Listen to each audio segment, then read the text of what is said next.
دیکھیے اعوذ باللہ من الشیطان الرجیم بسم اللہ الرحمن الرحیم واتل علیہم نبأ ابنی آدم بالحق اذ قربا قربانا فتقبل من أحدهما ولم يتقبل من الآخر قال لأقتلنك قال إنما يتقبل الله من المتقين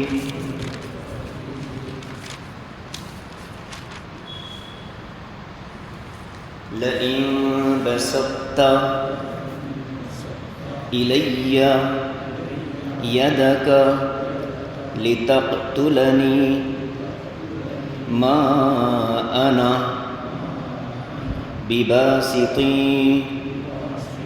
يدي إليك لأقتلك إني أخاف الله رب العالمين إني أريد أن تبوء بإثمي وإثمك فتكون من أصحاب النار وذلك جزاء الظالمين فطوعت له نفسه قتل أخيه فقتله فأصبح من الخاسرين فبعث الله غرابا يبحث في الأرض ليريه كيف يواري سوءة أخيه قال يا ويلتى أعجزت أن أكون مثل هذا الغراب فأواري سوءة أخي فأصبح من النادمين صدق اللہ العظیم۔ 8واں رکوع چھٹے پارے کا ترجمہ دیکھیں۔ وَاتْلُ عَلَيْهِمْ نَبَأَ ابْنَيْ آدَمَ بِالْحَقِّ، اے نبی صلی اللہ علیہ وسلم آپ ان لوگوں کو آدم علیہ السلام کے 2 بیٹوں کا واقعہ تفصیل سے حق کے ساتھ سنا دیجیے۔ اذ، جس وقت قربا قربان، ان دونوں نے نظر پیش کی، فتقبل من احدہما، ایک کی نظر قبول ہو گئی، ولم یتقبل من الآخر، اور دوسرے کی نظر قبول نہیں ہوئی۔ قال، تو ایک نے کہا لأقتلنک، کہ میں ضرور تجھے قتل کر دوں گا۔ قال، دوسرے نے کہا انما، یقیناً، یتقبل اللہ من المتقین، اللہ تعالیٰ عمل قبول کرتا ہے صرف متقیوں کا۔ لئن بسطت الی، ہاں اگر تم میری طرف ہاتھ بڑھاؤ گے،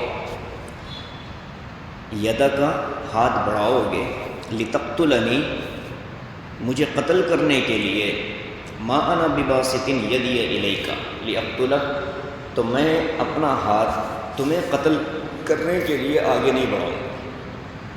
انی اخاف اللہ رب العالمین، اس لیے کہ میں اللہ رب العالمین سے ڈرتا ہوں.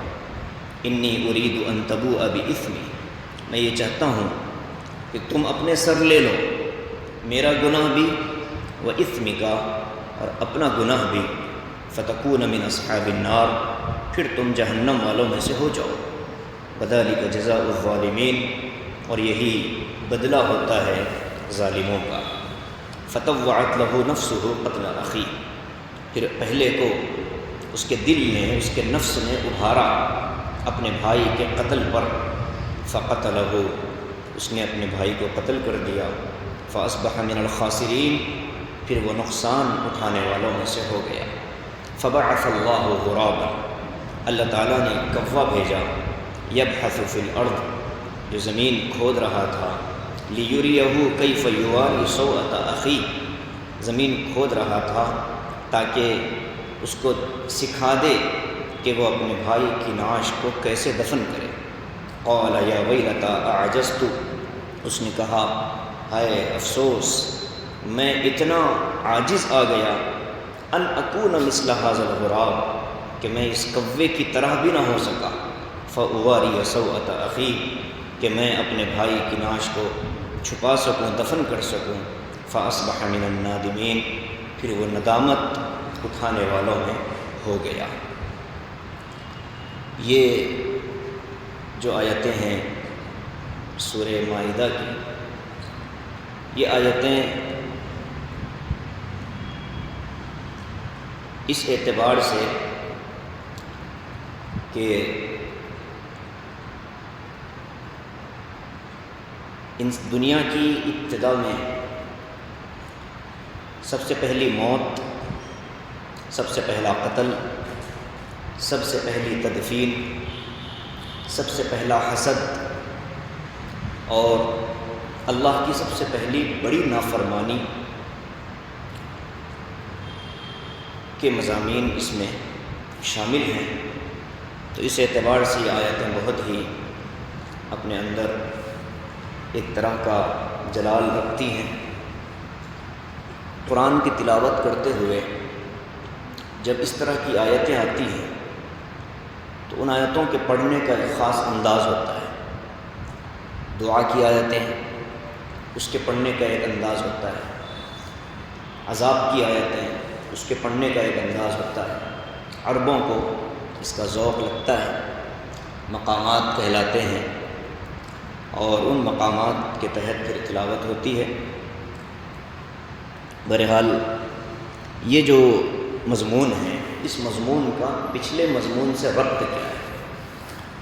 میں آپ کو ہمیشہ میری یہ کوشش رہتی ہے کہ ہر سبق کا ربط پچھلے مضمون سے جوڑ کر بتلاؤں تاکہ مضمون مرتب ہمیں سمجھ آئے، اور اس بات پہ یقین بیٹھے کہ قرآن پاک کی ہر آیت پچھلی آیت سے جڑی ہوئی ہے، اور قرآن ایک خوبصورت موتیوں کی لڑی ہے جس میں سے اگر 26 موتیاں نکال دی جائیں تو قرآن کی لڑی باقی نہیں رہتی. تو اور یہ لڑی ایسی مضبوط ہے کہ پوری دنیا مل کر بھی اس کو نکالنے کی کوشش کرے تو نکال نہیں پائیں. تو اس کو کہتے ہیں نظم قرآنی.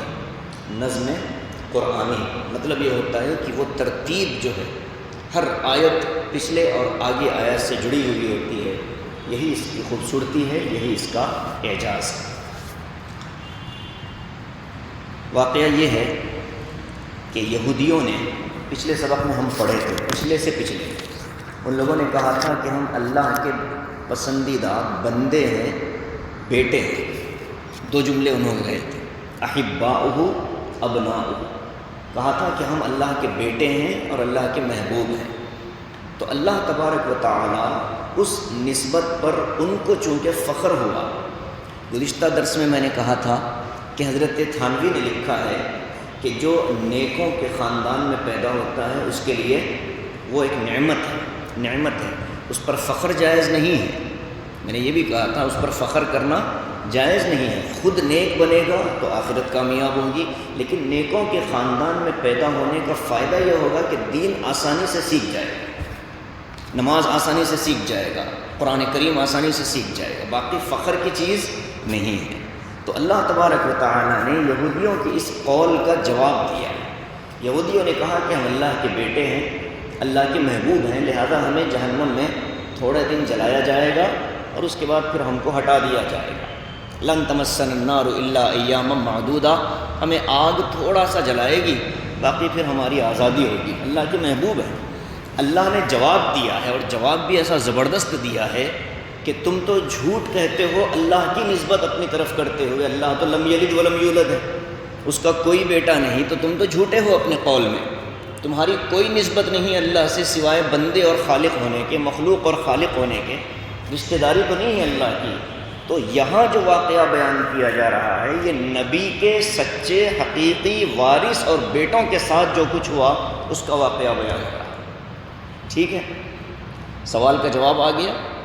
تم جس جھوٹے زعم اور گمان پر فخر کر رہے ہو وہ فخر کی چیز نہیں ہے۔ یہاں جو حقیقی بیٹا ہے ان کے ساتھ اللہ کا معاملہ کیا ہے یہ اللہ بتانا چاہتے ہیں۔ تفصیل سن لے واقعے کی، پھر آیتوں سے اس کو جوڑ کر چلیں گے۔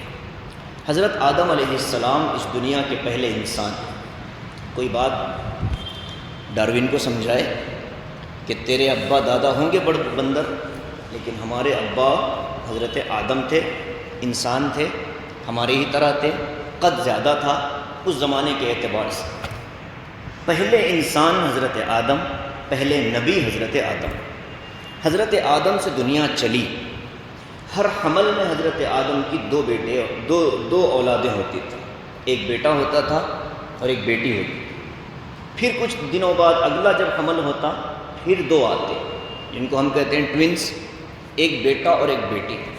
دنیا چلانا تھا اللہ پاک کو، اور دنیا چلانے کے لیے نکاح کا معاملہ ہے۔ حضرت آدم علیہ السلام کو اللہ کی طرف سے حکم یہ تھا کہ تم اپنے بچوں کا نکاح آپس میں ایسے کرو کہ پہلے حمل میں پیدا ہونے والے بچے کا نکاح دوسرے حمل میں پیدا ہونے والی بچی سے کرو۔ پہلے حمل میں پیدا ہونے والی بچی کا نکاح دوسرے حمل میں پیدا ہونے والے بچے سے کرو۔ یہ شریعت تھی حضرت آدم کے زمانے میں، ہمارے زمانے کی شریعت نہیں ہے، حضرت آدم کے زمانے میں۔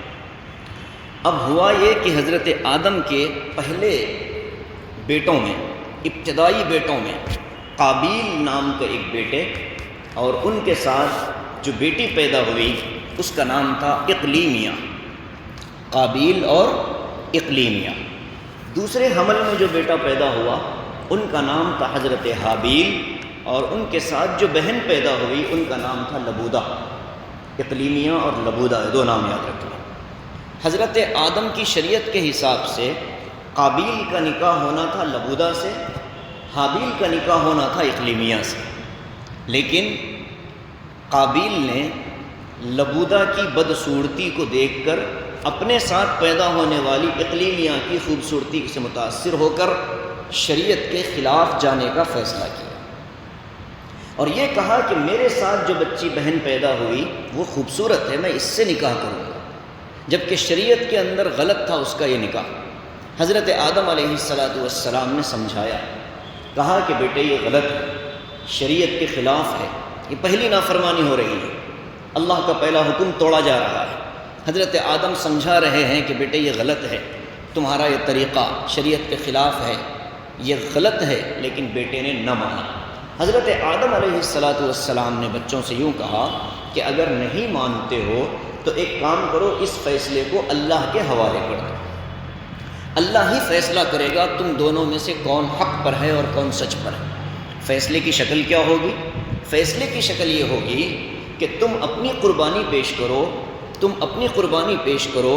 اس زمانے میں قربانی کے قبول ہونے کی علامت یہ ہوتی تھی کہ آگ آسمان سے آتی اور جس چیز کی قربانی پیش کی جاتی اس کو کھا جاتی، تو وہ آگ آ کر کھا جانا یہ قربانی کے قبول ہونے کی پہچان اور علامت تھی۔ اب قابیل جو تھا وہ کاشتکار تھا، کھیتی باڑی کیا کرتا تھا، اناج اگایا کرتا تھا، تو اس نے یہ کیا کہ اناج میں جو سب سے ردی قسم کی، خراب قسم کی جو اناج تھی اس کو اٹھا کر کے لا کر پہاڑ پر رکھ دیا اور کہا کہ یہ میری طرف سے نظر ہے اللہ۔ اور حابیل جو تھے یہ چرواہے تھے، ان کے ہاں بکریاں اور مینڈھے تھے، انہوں نے بہت خوبصورت فربا اپنے لیے جو سب سے پسندیدہ مینڈھا تھا وہ اٹھا کر کے قربانی کے لیے پیش کیا۔ اللہ کی طرف سے آگ اتری اور اس نے مینڈھا اٹھا لیا، گویا کہ فیصلہ ہو گیا کہ قابیل غلط ہے اور حابیل حق پر ہے، حق پر جو ہوگا اس کے حساب سے فیصلہ کیا جائے گا۔ اب جب یہ فیصلہ آیا تو قابیل کو غصہ آیا، کہا کہ یہ اللہ کا انکار، ابھی تک تو آدم کی مخالفت ہو رہی تھی، اب آگے بڑھ کر اس نے اللہ رب العالمین کی مخالفت شروع کر دی۔ یہ ہوتا ہے جب بندہ چھوٹی غلطیوں اور چھوٹے گناہوں پر اپنے آپ کو نہیں روکتا تو پھر وہ سلسلہ آگے بڑھتا چلا جاتا ہے، بڑے بڑے گناہوں کے اندر ملوث ہو جاتا ہے۔ اسی لیے کہا گیا کہ حالت احرام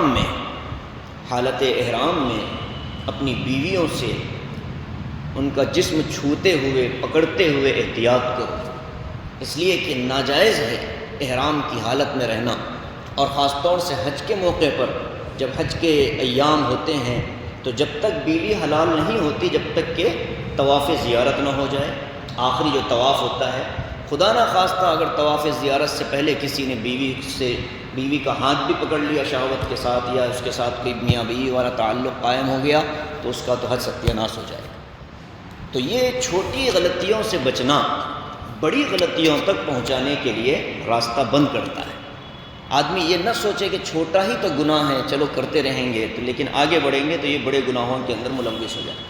حضور نے ایک تشبیہ اور ایک مثال دی، فرمایا کہ کھیت جو ہوتا ہے اس کھیت کے اطراف میں اگر جانور چر رہا ہے تو اس کو وہاں سے بھگاؤ، اس لیے کہ وہ اطراف میں اب چر رہا ہے لیکن اس کا دل مچلے گا اور وہ اصل کھیت میں منہ مار دے گا۔ یہ مثال کہاں دی ہے آقا نے؟ یہ آقا نے مثال دی ہے بیویوں سے حالت حیض میں دوستی اور کھیل کود کے معاملے میں۔ فرمایا کہ احتیاط کرو، ملاعبت کرنا، ہنسی مذاق کرنا، بوس و کنار جائز تو ہے لیکن احتیاط کے ساتھ کیا جائے، خدا نخواستہ دل مچلے اور پھر اس حال میں اگر تم نے ملاقات کی تو پھر وہ سب سے بہت بڑا گناہ ہو جائے گا، حرام ہو جائے گا۔ چھوٹے گناہ پر آدمی رکے تو بڑے گناہ سے رکے گا۔ یہاں حضرت آدم کی مخالفت ہوئی، وہ نہیں مانا، آگے بڑھا، اب اللہ کی مخالفت پر کمر اس نے باندھ لی۔ اس نے کیا کہا؟ لا اقتلنک، اس نے کہا کہ اچھا میرے حق میں نہیں آ گیا فیصلہ، میں تجھے قتل کر دوں گا، لا اقتلنک، میں تجھے ضرور بھی ضرور قتل کر دوں گا۔ اب جو چھوٹا بھائی تھے حضرت حابیل، انہوں نے جواب دیا کہ انما یتقبل اللہ من المتقین، میری کیا غلطی ہے اس میں؟ قربانی اگر میری قبول ہوئی ہے تو اس میں میری کیا غلطی ہے؟ ہاں تمہارے اخلاص کی، تمہاری نیت کی خرابی تھی، اگر صاف دل سے اور صاف اخلاص کے ساتھ تم پیش کرتے تو اللہ قبول کرتا تھا۔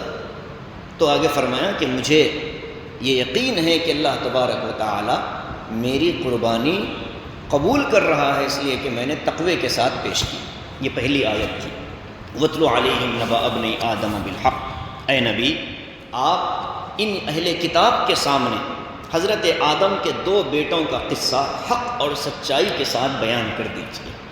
حق اور سچائی کے ساتھ اس لیے کہا کہ یہ واقعہ پچھلی کتابوں میں بھی مذکور ہے۔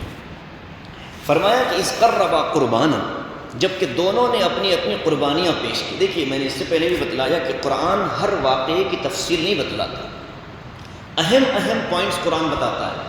یہاں سیدھا کہاں سے بات شروع ہوئی؟ اس قربا قربانا، وہ نکاح کا اور وہ ایک دوسرے کی رشتہ داریوں کا کوئی تذکرہ قرآن میں نہیں ہے، یہاں ہمیں حدیث کی ضرورت پڑتی ہے۔ حدیث میں آقا صلی اللہ علیہ وسلم نے اس کی تفصیلات بتلائی۔ اب آیت مکمل ہوتی ہے کہ یہ سارا واقعہ ہوا، اس واقعے کے بعد حضرت آدم کے کہنے پر ان لوگوں نے جب قربانی پیش کی، ایک کی طرف سے قبول ہو گئی، دوسرے کی طرف سے مردود ہو گئی، قبول نہیں کی گئی۔ تو جس کی قبول نہیں ہوئی اس نے کہا کہ میں تجھے ضرور قتل کر دوں گا۔ تو پہلے نے کہا جس کی قبول ہوئی کہ بھئی قربانی جو قبول ہوتی ہے، عمل جو قبول ہوتا ہے وہ متقیوں کا قبول ہوتا ہے۔ اللہ کے پاس تقوی والے عمل کی اہمیت ہے، متقی ہو آدمی، اخلاص ہو دل کے اندر، اللہ کے پاس وہ عمل قبول ہوتا ہے۔ آگے فرمایا قتل ہے، اس نے کیا کہا تھا؟ میں تجھے قتل کر دوں گا۔ اب بھائی کا جواب دیکھیے، کون سا بھائی؟ حضرت حابیل۔ یہاں لوگ بڑا کنفیوز ہوتے ہیں کہ قاتل کون ہے اور مقتول کون ہے، تو زیادہ کنفیوز نہ ہو، جس کے نام کے ساتھ قاف ہے وہ قاتل ہے۔ قابیل اور قاتل دونوں ایک ہی نام سے آ رہے ہیں، تو حابیل کو قاتل نہ بنا دینا اور قابیل کو مقتول، بہت ہوتا ہے، غلطی ہوتی ہے اکثر و بیشتر۔ تو قاف سے قاتل اور قاف سے قابیل، یہ دونوں چیز یاد رکھیں۔ آگے دیکھیں، فرماتے ہیں کہ قتل کا جو جرم اور گناہ ہے یہ بہت ہی سخت اور سنگین ہے۔ اس سنگینی کو ہم اس انداز میں سمجھیں کہ نبی پاک صلی اللہ علیہ وآلہ وسلم نے، حضور پاک صلی اللہ علیہ وآلہ وسلم نے فرمایا کہ وہ گناہ جس کی سزا آخرت تک ہوتی رہے گی، آخرت میں بھی اس کی بہت سخت ترین سزا ہوگی، اور ناحق اگر کسی نے کسی مسلمان کو قتل کر دیا تو اس کی تو پھر سزا معافی بھی نہیں ہوگی، اتنا سخت گناہ ہے۔ وہ جانتے تھے حضرت حابیل کہ مجھے قتل کیا جائے گا، تو انہوں نے اپنے بڑے بھائی سے کہا کہ آپ اگر مجھے قتل کرنے کے لیے اپنا ہاتھ بڑھاؤ گے، باسط کہتے ہیں ہاتھوں کو پھیلانا، بستن کھولنا، قبضن باندھ لینا، قبضہ کہتے ہیں پکڑ کر کسی چیز کو اپنے قبضے میں لے لینا، اور بست کہتے ہیں کھول دینے کو اور ہاتھ پھیلا دینے کو۔ باسطن، وہ اصحاب کہف کا جو کتا تھا، وہ غار کے دروازے پر جو بیٹھا تھا، تو اس کا جو قرآن میں تذکرہ آیا ہے وَكَلْبُهُمْ بَاسِطٌ ذِرَاعَيْهِ بِالْوَسِيدِ، کہ ان کا کتا دروازے پر ہاتھ پھیلائے ہوئے بیٹھا تھا۔ کتے کا بیٹھنا ہاتھ پھیلا کر ہوتا ہے، تو اس کو کہتے ہیں باسط، اور قتل کرنے والا آگے والے کی طرف ہاتھ بڑھاتا ہے، پھیلاتا ہے۔ تو بھائی کہتے ہیں کہ اگر تم میری طرف ہاتھ بڑھاؤ گے قتل کرنے کی نیت سے، تو سن لو ما انا بباسط یدی الیک لیقتلک، میں اپنے ہاتھ آپ کو قتل کرنے کے لیے آگے نہیں بڑھاؤں گا۔ عجیب بات ہے کہ قتل کرنے والا قتل کر رہا ہے، بول کر قتل کر رہا ہے کہ میں تجھے ماروں گا، اور مقتول یہ کہہ رہا ہے کہ میں تو اگر مارے گا تو میں مار کھانے کے لیے تیار ہوں، لیکن تجھے میں پلٹ کر جواب نہیں دوں گا۔ اب یہاں ایک بات سنیں، مارنے والا اگر مارنے پر آئے تو مقتول اور مظلوم کے لیے کیا حکم ہے؟ ریونج کہاں ہے، خاموشی کہاں ہے؟ دو الگ الگ حکم ہیں۔ جہاں شریعت اسلام کا کوئی حکم ختم ہو رہا ہو وہاں ریونج واجب ہے، وہاں بدلہ ضروری ہے۔ شریعت کے کسی حکم کو مٹانے کی خاطر کوئی آ رہا ہے، مثال کے طور پر کوئی نماز پڑھ رہا ہو، یا کوئی آدمی کسی کی بیوی پر حملہ کر رہا ہو عزت لوٹنے کی خاطر، تو زنا حرام ہے، بیوی کی عزت واجب ہے، تو اس کو قتل کرنا اب یہاں جائز ہو جائے گا، ٹھیک ہے۔ دوسرا پہلو اس کا یہ ہے کہ صرف ظالمانہ طور پر اگر کوئی کسی کو قتل کرنا چاہتا ہو تو حضرت عبداللہ ابن عباس فرماتے ہیں کہ قتل ہو جانے میں عافیت ہے۔ اور آگے ایک جملہ فرمایا، میں وہ سنانا چاہتا ہوں۔ حضرت نے فرمایا کہ اس آیت پر لَئِن بَسَطتَ إِلَيَّ يَدَكَ لِتَقْتُلَنِي مَا أَنَا بِبَاسِطٍ يَدِيَ إِلَيْكَ لِأَقْتُلَكَ، اگر تم مجھے قتل کرنے آؤ گے تو میں تمہاری طرف قتل کا ہاتھ نہیں بڑھاؤں گا۔ حضرت فرماتے ہیں کہ اس آیت پر سب سے پہلے اگر کسی نے عمل کیا تو وہ شہید مظلوم حضرت عثمان ابن عفان رضی اللہ تعالیٰ عنہ نے عمل کیا۔ فرماتے ہیں کہ وہ حاکم تھے، خلیفہ وقت تھے۔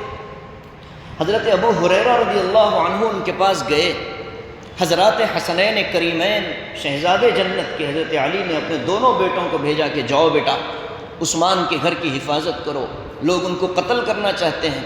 تو وہ پہنچے وہاں، حضرت ابو ہریرہ پہنچے اور کہا کہ امیر المؤمنین آپ کے قتل کا ارادے ہیں، قتل کے فیصلے ہیں، آپ کیا کرو گے؟ تو انہوں نے ایک ہی جملہ کہا، میں آدم کے دو بیٹوں میں سے اس بیٹے کی طرح ہونا چاہتا ہوں جس کا تذکرہ قرآن میں آیا ہے، لَئِن بَسَطتَ إِلَيَّ يَدَكَ لِتَقْتُلَنِي مَا أَنَا بِبَاسِطٍ يَدِيَ إِلَيْكَ لِأَقْتُلَكَ۔ اس آیت کو سن کر یہ نہ سمجھنا کہ اسلام بزدلی کی تعلیم دیتا ہے، نہیں، یہ وہ ہے معاملات، اس کو جوڑیں تقوی سے، متقین، حضرت عبداللہ ابن عمرو رضی اللہ عنہ فرماتے ہیں کہ اگر مجھے معلوم ہو جائے کہ آج کی میری ظہر کی نماز مثال کے طور پر قبول ہو گئی اللہ کے پاس، مجھے معلوم ہو جائے کہ آج کی ابھی جو ہم نے نماز پڑھی وہ قبول ہو گئی اللہ کے پاس، تو میری سب سے پہلی تمنا یہ ہے کہ کوئی مجھے قتل کر کے اللہ کے پاس بھیج دے۔ یہ دیکھیے دونوں آیاتیں جڑی کیسے، کیوں؟ فرماتے ہیں کہ اگر میرا عمل قبول ہو گیا تو پھر میری آخرت کامیاب ہو گئی، میں زندہ رہا، پتہ نہیں اگلا عمل میرا مردود ہو جائے، پتہ نہیں میرا اگلا عمل قبول ہوگا کہ نہیں ہوگا۔ تو جس عمل پر قبولیت ملی ہے اس عمل کے بعد اللہ کے پاس بندہ پہنچ جائے۔ اس لیے حضرت حابیل نے کہا کہ اگر تو مجھے مارے گا میں تو تجھے نہیں ماروں گا، میں مرنے کے لیے تیار ہوں، کیونکہ اوپر وہ کہہ چکے تھے انما یتقبل اللہ من المتقین، اللہ تعالیٰ تقوی والوں کے عمل کو قبول کر لیتا ہے۔ تو چونکہ میرا آخری عمل قبول ہو چکا، اب اگر آپ مجھے مارو گے تو میں مرنے کے لیے تیار ہوں۔ آیت صاف ہو گئی۔ آگے فرماتے ہیں انی اخاف اللہ رب العالمین، میں اللہ رب العالمین سے ڈرتا ہوں، اس لیے میں آپ کو نہیں ماروں گا، آپ میرے بھائی ہیں، آپ قاتل ہیں، میں مرنے کے لیے تیار ہوں، آپ پر ہاتھ نہیں اٹھاؤں گا۔ انی ارید ان تبوء باسمی و اسمک، اب آگے ایک اور جملہ کا نصیحت بھی کر رہے ہیں، یہ بھی کہہ رہے ہیں کہ ہاتھ سے تو نہیں ماروں گا، مارے گا تو مار کھانے کے لیے تیار، لیکن نصیحت ضرور کروں گا۔ چھوٹے بھائی نصیحت کرتے ہیں انی ارید ان تبوء باسمی و اسمک، میں تو یہ چاہتا ہوں کہ تو، اب ظاہر ہے کہ انسان جب کسی کو قتل کرے گا تو قتل کرنے والا ظالم ہوگا، مرنے والا مظلوم ہوگا، اور حدیث میں آتا ہے کہ قیامت کے دن مظلوم کے گناہ اٹھا کر ظالم کو دے دیے جائیں گے۔ حدیث میں آتا ہے کہ مظلوم کے گناہ اٹھیں گے، ظالم کو دے دیے جائیں گے۔ مفلس کون ہے؟ آقا نے پوچھا، صحابہ نے کہا جس کے پاس مال و دولت نہ ہو۔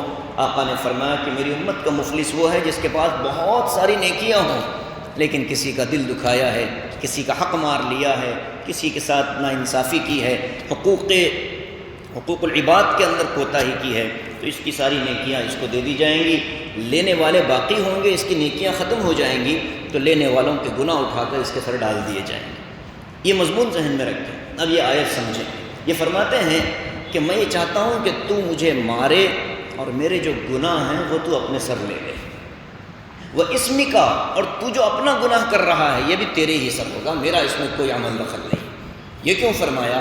یہ اس لیے فرمایا کہ حضور کی ایک حدیث ہے، جب دو مسلمان آپس میں تلوار لے کر ایک دوسرے کو قتل کرنے کے ارادوں میں آتے ہیں، الفاظ یہ ہیں دو مسلمان آپس میں تلواریں لے کر ایک دوسرے کے قتل کرنے کے ارادے کرتے ہیں، دونوں کے دونوں جہنمی ہیں۔ صحابہ نے پوچھا کہ قاتل کے بارے میں تو سمجھ میں آتا ہے کہ یہ جہنمی ہے، مقتول کیوں جہنمی ہے؟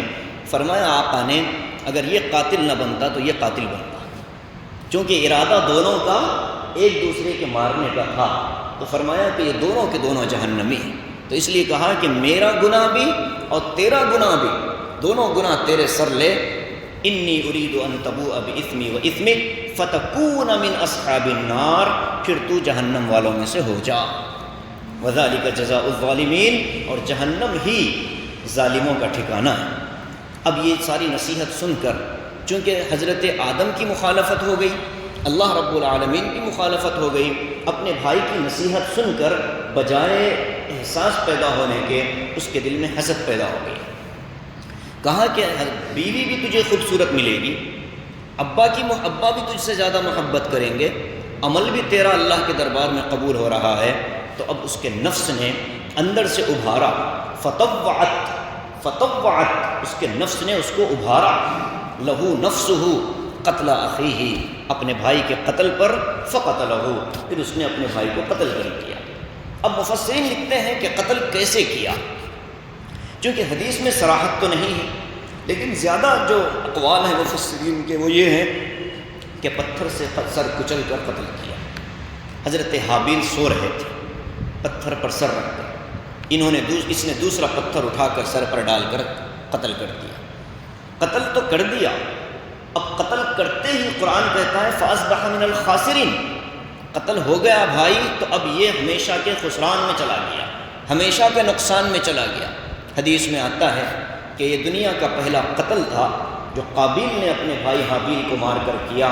جہنم کا آدھا عذاب اللہ تبارک و تعالیٰ قابل کو دے گا۔ اور دنیا میں جتنے قتل ہوں گے ناحق، ان تمام قاتلوں کو جو گناہ ملے گا ان تمام قاتلوں کے برابر کا گناہ اللہ قابل کو بھی دے گا۔ ایک حدیث میں آتا ہے اس کو جہنم میں ایڑیوں کے بل، پنڈلیوں کے بل اس کو اوندھا لٹکایا جائے گا، اور سورج کی طرف اس کی روشنی ہوگی، چہرہ ہوگا۔ جب سورج نکلے گا تو اس کا چہرہ بھی ایسے گھومتا ہوگا، سورج جب غروب ہوگا تو اس کو بھی اس طرح الٹا کیا جائے گا۔ یہ روزانہ کا معاملہ ہے۔ تو جو بھی قاتل ہیں دنیا کے اندر، ناحق کسی کا قتل کیا ہو تو وہ سارے کے سارے قابل کے ساتھ اٹھائے جائیں گے قیامت کے دن۔ یہی معاملہ ہوگا۔ ہاں، جہنم کے عذاب کے سلسلے میں یہ قابل سے کم ہوں گے، لیکن اٹھانے جانے کے معاملے میں یہ قابل کے ساتھ کھڑے ہوں گے۔ پچھلے 8-10 دنوں میں شہر حیدرآباد میں جو نوجوانوں کے قتل کی وارداتیں ہو رہی ہیں، ہر دوسرے دن کوئی مسلم نوجوان مارا جاتا ہے۔ سمجھ نہیں آتا کہ یہ کسی سازش کا حصہ ہے یا یہ آپسی رنجشیں اتنی بڑھ چکی ہیں۔ نوجوان جن کی عمریں 20-22 سال وہ قتل کے مجرم قرار پا رہے ہیں، جن کی عمریں 15-16 سال یہ بھی قتل کے مجرم قرار پا رہے ہیں۔ یہ دین سے دوری ہے، گھر کے ماحول کی خرابی ہے۔ گھر میں بچوں کو نہیں بتایا گیا کہ کسی کی جان کی قیمت کیا ہوتی ہے، نہیں بتایا گیا کہ کسی کے گھر کے نوجوان کو اگر تم نے مارا تو گھر سارا کا سارا تباہ ہو جاتا ہے۔ اس گھر کے درمیان کا گویا کہ ایک ستون ٹوٹ گیا، گھر کے نوجوان کا جانا گھر کے کمر ٹوٹ جانے کے برابر۔ ایسے وقت میں امت کے اندر اس قدر قتل و غارت گری، حضور نے فرمایا قیامت سے پہلے اس قدر قتل عام ہو جائے گا کہ لوگ ایک دوسرے کو مارنے کے لیے وجہ بھی نہیں تلاش کریں گے۔ کسی زمانے میں سنتے تھے کہ شمالی ریاستوں میں، نارتھ کی ریاستوں میں 100 روپے کے لیے قتل ہو جاتے، سنتے تھے، لیکن یہاں دیکھنے میں آ رہا ہے کہ ہر دوسرے تیسرے دن مسلمان خاندانوں کے اندر قتل و غارت گری کے واقعات۔ ان تمام قاتلوں کو جو قتل کے اندر ملوث ہیں، ایک تو حکومت طے کرتی ہے کہ کون سا A1 A2 ہے، ایک اللہ طے کرتا ہے کہ A1 کون ہے، حضرت حابیل کا قاتل۔ A1 کون ہے؟ حابیل کا قاتل، حضرت حابیل کو قتل کرنے والا قابیل۔ یہ A1 ہے پوری دنیا کے قاتلوں کے لیے، پوری دنیا کے قتل کے جرم کے لیے۔ کروڑوں انسانوں کا قتل اس کے کھاتے میں جا رہا ہے۔ تو فرمایا فَأَصْبَحَ مِنَ الْخَاسِرِينَ، پھر وہ خسارہ اٹھانے والوں میں ہو گیا۔ اب ہو گیا قتل، پہلی موت ہے دنیا کی، پہلا جنازہ ہے، اور پہلی جو ہے لاش ہے، پہلا مردہ ہے۔ کیا جائے تو کیا کیا جائے؟ اور عجیب بات یہ ہے کہ یہ قتل اس وقت ہوا جب حضرت آدم وہاں نہیں تھے، وہ طواف کے لیے کعبۃ اللہ آئے ہوئے تھے۔ مفسرین بعض فرماتے ہیں کہ یہ قتل بدقسمتی سے ہندوستان میں، بعض فرماتے ہیں کہ نہیں یہ مکے میں ہوا۔ اللہ عالم بالصواب، دونوں طرح کی روایتیں آتی ہیں۔ زیادہ صحیح یہی نظر آتا ہے کہ شاید یہ ہندوستان ہی میں ہوا ہو، اس لیے کہ حضرت آدم جب آئے تو یہیں آئے، حج کے لیے یہاں سے جاتے تھے پھر آتے تھے، حج کے لیے جاتے تھے پھر واپس ہندوستان تشریف لے آتے تھے۔ تو حضرت آدم علیہ السلام نے کعبے میں دیکھا کہ جب زمین کی، اچھا یہ اس زمانے کی بات ہے کہ ابھی اس زمانے میں دنیا میں پانی کے اندر خراب ہونا، غذا کے اندر خرابی ہونا، زمین کے اوپر دھول کا ابھی پیدا نہیں کی گئی تھی، زمین پر گرد و غبار نہیں تھی، بہت صاف زمین ہوتی تھی۔ قتل جس وقت ہوا تو مفسرین لکھتے ہیں کہ اس وقت حضرت آدم نے دیکھا کہ زمین پر گرد و غبار شروع ہو گیا، پانی کے اندر بدبو شروع ہو گئی، اور جو میوہ جات رکھے ہوئے تھے اس کے اندر سڑان شروع ہو گئی۔ حضرت آدم نے سوچا کہ یہ کوئی نیا اور معمولی واقعہ، غیر معمولی واقعہ پیش آ گیا کہ یا چیزیں جو اب تک نہیں ہو رہی تھیں یہ چیزیں ہو رہی ہیں۔ جب وہ آئے تو بھائی سے پوچھا، اچھا یہاں مرنے والے کا مار کر کے قاتل نے پریشان تو ہوا کہ کیا جائے؟ ظاہری طور پر اللہ تبارک و تعالیٰ نے اس کے خوبصورت رنگ کو کالے رنگ میں بدل دیا۔ حضرت آدم آئے، آ کر حضرت آدم نے پوچھا میرا بیٹا کہاں ہے؟ تو انہوں نے کہا کہ میں تھوڑا ہی ذمہ دار تھا آپ کے بیٹے کا۔ تو حضرت آدم نے کہا کہ تو نے اس کو مار دیا ہے، اسی وجہ سے تیرے چہرے اور تیرے جسم کو اللہ پاک نے کالا کر دیا، سیاہ ترین اللہ نے اس کو بنا دیا تھا۔ مار تو دیا، آدم علیہ السلام ہے نہیں، حضرت آدم کے آنے کا ڈر لگ رہا تھا کہ وہ آئیں گے تو پوچھیں گے اب اس بھائی کو کیا کروں، تو اس نے ایک بوری میں اپنے مرحوم بھائی کو اٹھا لیا اور چلنا شروع کیا۔ 1 دن چلا، 2 دن چلا، 40 دن چلتا رہا، بعض لوگ کہتے ہیں کہ 1 سال چلتا رہا۔ اور عجیب بات یہ تھی کہ یہ جہاں بھی جاتا درندے اور پرندے اس کے آس پاس گھومتے، اس لیے کہ گوشت ہے، ناش ہے، ان کو نوچنا ہے۔ اب یہ گھبراتا بھی تھا، ڈرتا بھی تھا، گھومتا رہا۔ اب بے چین ہو کر ایک جگہ بیٹھا، اللہ تبارک و تعالیٰ نے 2 کوے بھیجے، وہ دونوں آپس میں لڑے، ایک نے دوسرے کو مارا اور مار کر کے زمین میں اپنے پنجوں اور اپنی چونچ سے اس نے گڑھا کیا، گڑھا کھودا اور کھود کر اپنے اس کوے کو دبا دیا، اوپر سے مٹی برابر کر دی۔ اللہ نے سکھایا کہ مرنے والے کو کیسے دفن کیا جاتا ہے۔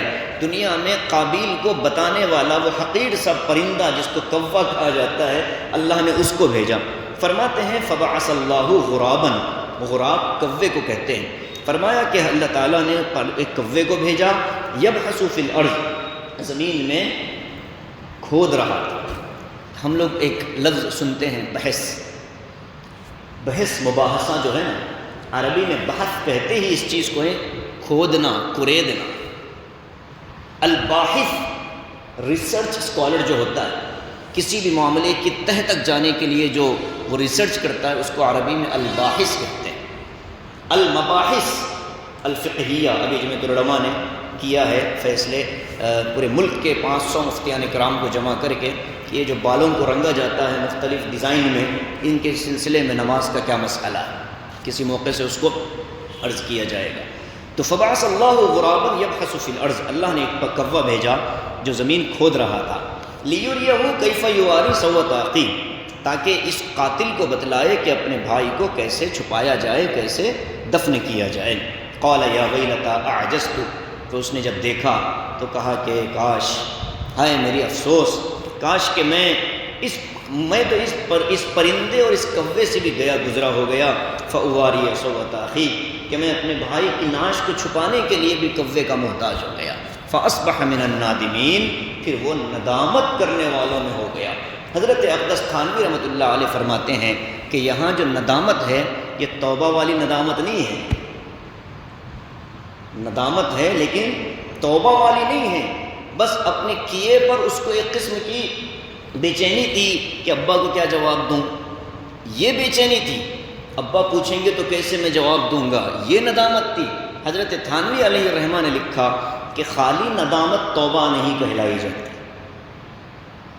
آدمی کوئی غلطی کر لے پھر نادم ہو جائے تو حضرت فرماتے ہیں کہ صرف نادم ہونا یہ توبہ کے لیے شرط نہیں ہے، بلکہ جس ندامت پر انسان اگلی زندگی کو معیار بنائے اور کہے کہ اب جو ندامت مجھے ہو رہی ہے اگلی زندگی میں کبھی بھی میں اس عمل کو نہیں کروں گا، یہ توبہ کے لیے شرط، آئندہ کے لیے کبھی بھی نہ کرنے کا عزم، یہ توبہ کی شرائط میں ہے۔ تو حضرت اقدس تھانوی علیہ الرحمہ نے اس جملے سے بات نکالی اور ایک بہت بڑے اعتراض کا جواب دے دیا۔ اعتراض یہ ہو سکتا تھا کہ بھائی یہ تو نادم ہو گیا اور آپ اوپر سے اس کو گالیاں سناتے آ رہے ہو، اس کو خاسرین کہہ رہے ہو، نیچے اسی کو نادمین کے اندر شامل کر رہے ہو، تو بھائی جو آدمی ندامت کر لے پھر وہ نقصان کیسے اٹھائے گا؟ تو حضرت نے جواب دیا کہ یہ ندامت توبہ والی ندامت نہیں تھی، یہ ندامت صرف ایک کیفیت تھی، اس کیفیت سے بچنے کے لیے وہ نادم ہو رہا تھا، ورنہ اپنے عمل پر اگر نادم ہوتا، اپنے عمل پر اگر شرمندہ ہوتا تو پھر قرآن پاک میں یہ فقتلہ فاصبح من الخاسرین کا لفظ نہیں آتا۔ اس آیت سے اس آیت کو ایسے حضرت تھانوی نے جوڑ کر کے نظم قرآنی ثابت کیا ہے۔ یہ مضمون جو ہے میں جیسا کہ ابتدا میں عرض کیا کہ پہلا قتل، پہلی نافرمانی، پہلا جرم اللہ کی پہلی نافرمانی، حضرت آدم علیہ السلام کی پہلی نافرمانی، یہ واقعہ ہو گیا 5 سال کے بعد۔ اچھا، اس نے قتل کے بعد حضرت حابیل کے ساتھ پیدا ہونے والی اقلیمیہ نامی لڑکی کو وہ لے کر، معاف کرنا، اپنے ساتھ پیدا ہونے والی اقلیمیہ نامی لڑکی کو لے کر وہ بھاگا، لیکن بہرحال اللہ تعالیٰ نے پھر اس کو ایک موت دی، وہ اپنی طبعی موت مرا، وہ لڑکی پھر واپس حضرت آدم کے پاس پہنچ گئی۔ یہ واقعہ ہوا 5 سال تک حضرت آدم علیہ السلام کو اولاد نہیں ہوئی۔ 5 سال بعد حضرت آدم کو حمل، حضرت حوا کو حمل قائم ہوا، اس میں پھر حضرت شیث علیہ السلام پیدا ہوئے۔ حضرت شیث علیہ السلام جن کا حقیقی نام ہبۃ اللہ رکھا گیا تھا۔ ہبۃ اللہ یعنی اللہ کا تحفہ اور ہدیہ۔ حضرت آدم علیہ السلام نے جتنے بھی ان کی اولادیں دنیا میں آئی، مفسرین لکھتے ہیں کہ ان کی زندگی میں ان کی اولاد، اولاد کی اولاد، اولاد کی اولاد جو دنیا میں پھیلی، یہ 40,000 تھی۔ ان کی اپنی حیات میں حضرت آدم کی اولاد، ان کی اولاد اور اولاد کی اولاد کا جو تسلسل چلا وہ 40,000 کا تھا۔ یہی سلسلہ رہا کہ ایک ساتھ 2 حمل ہوتے، اور پھر اللہ تبارک و تعالیٰ نے، اور عجیب بات یہ ہوئی کہ یہ جو اقلیمیہ کو لے کر بھاگا تھا، آگے جا کر کے شیطان نے اس کو ایک نئے انداز میں بہکایا، اور شیطان نے اس کو کہا کہ دیکھو تمہارا بھائی حابیل جس کی قربانی کو آگ نے قبول کیا آسمان سے آ کر، اس کے پیچھے ایک راز تھا۔ راز یہ تھا کہ وہ اللہ کی عبادت سب کے سامنے کرتا تھا، آگ کی پوجا اکیلے میں کرتا تھا۔ تم بھی اگر آگ کی پوجا کر لو تو تمہارے اندر بھی وہ طاقتیں پیدا ہوں گی۔ اس کا ناس پیٹا، اس نے شرک شروع کیا، آگ کی پرستش کرنی شروع کی، اور پھر اس سے جو نسل چلی، اسی نسل نے حضرت نوح علیہ السلام کو تکلیفیں پہنچائی۔ پھر طوفان نوح آیا اور اس پوری نسل کو اللہ تبارک و تعالیٰ نے صفحہ ہستی سے مٹایا، اور ادھر حضرت شیث علیہ السلام سے جو نسل چلی، اس نسل میں اللہ پاک نے حضرات انبیاء اور حضرات صلحاء کو اور دنیا کے مؤمنین کو پیدا فرمایا۔ یہ تفصیلات ہیں اس واقعے کی۔ بہت اہم سبق اس کے اندر ہے کہ ہمیں انسانی جان اور انسانی نفس اور اس کی قدر و قیمت کو پہچاننا ہے۔ قتل بہت گھناؤنا عمل ہے۔ اللہ تعالیٰ ہماری قاتل بننے سے، مقتول بننے سے حفاظت فرمائے۔